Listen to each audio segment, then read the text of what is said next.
Y para hablar en torno a la viabilidad o no de la privatización de los recursos hídricos, está con nosotros vía telefónica el doctor Rodrigo Gutiérrez Rivas. Él es experto en análisis de la ley del agua del Instituto de Investigaciones Jurídicas de la UNAM.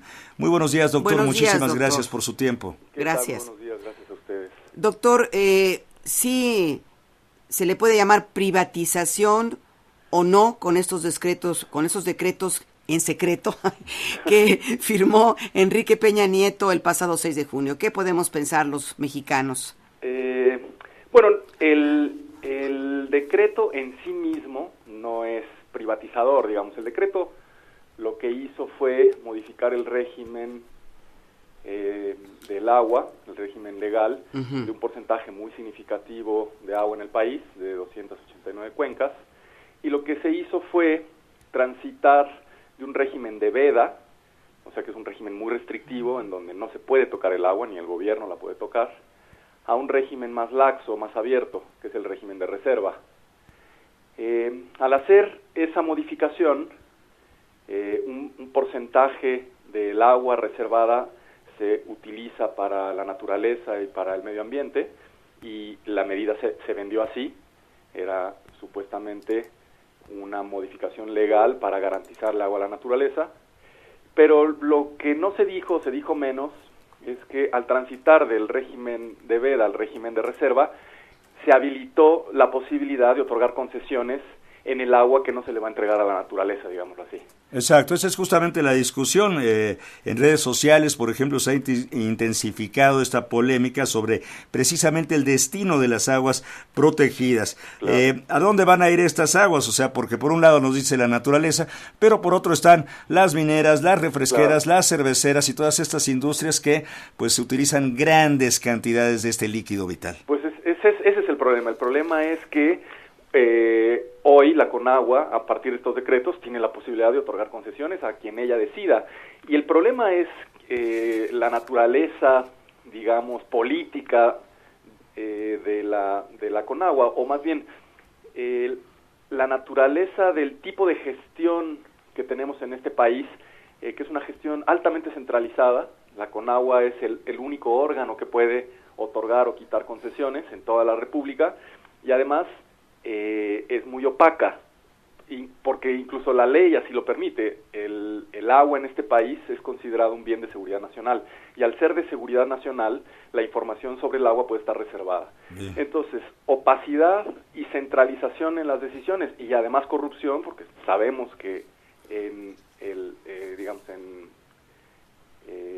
el otorgamiento de concesiones en ocasiones puede haber corrupción. Pues la suspicacia de la ciudadanía es mayúscula. Ajá. La gran pregunta que nos hacemos es, ¿y a quién le van a otorgar mañana las concesiones sobre el agua que liberaron? Claro. ¿Para qué uso y con qué fin? Y si la ciudadanía vamos a poder saber, conocer sobre eso o no. Esa es la gran discusión. Doctor, usted ha trabajado en el área de derechos humanos. Los pueblos indígenas, los pueblos indios, pues están también perdiendo, se ven afectados. En general la gente se ve afectada por esta privatización que dice, pues mucha gente, ¿es realmente viable que llamemos privatización? ¿La Constitución no dice algo al respecto de que no se puede privatizar el agua en México? No, la Constitución no dice así explícitamente. La Constitución federal no dice que el agua no se puede privatizar. En donde sí se dice es en la Constitución de la Ciudad de México, pero esa es otra cuestión, ¿no? Claro. Y por lo que tiene que ver con los pueblos indígenas, lo que la Constitución sí dice es que los pueblos indígenas tienen acceso preferente a los recursos naturales, y tienen derecho a la autonomía, a la libre determinación, y tienen derecho a la consulta. El derecho a la consulta, no a la consulta pública, sino a la consulta previa, libre, informada, con miras al consentimiento, es el instrumento que tienen los pueblos o es uno de los instrumentos que tienen los pueblos, uno de los derechos humanos consagrados constitucionalmente que tienen los pueblos, para que las decisiones del gobierno no pasen por encima de su autonomía y su libre determinación. Y lo que sí hay que decir es que la Conagua no consultó. Si hay algún pueblo que esté ubicado donde se produjo esta modificación de zona de veda a zona de reserva, uno podría incluso decir que esa modificación es ilegal y es inconstitucional porque está violando el derecho humano a la consulta de los pueblos indígenas. Ya. Sí, doctor, quien sea el nuevo presidente de la República y que no sea del mismo partido, que sea de otro partido de oposición, sí puede hacer revertir un decreto en que no suceda esto, ¿sí lo puede parar?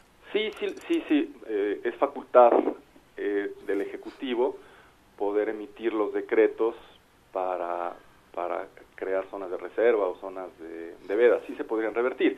La pregunta, yo no lo tengo del todo claro, es qué va a pasar con los derechos adquiridos, por ejemplo, de una minera que en un momento dado ahora solicite una concesión, el gobierno se la otorgue por un periodo largo de tiempo y revertir esa concesión va a ser complicado. Claro, sí. Pues ahí está, estaremos muy al pendientes y si nos lo permite en contacto con usted, doctor Rodrigo Gutiérrez Rivas, experto en análisis de la ley del agua del Instituto de Investigaciones Jurídicas de la UNAM. Le agradecemos muchísimo por ese tiempo que se ha tomado para conversar con las audiencias de Radio Educación. Muy buenos días. Al contrario, gracias a ustedes, saludos al auditorio.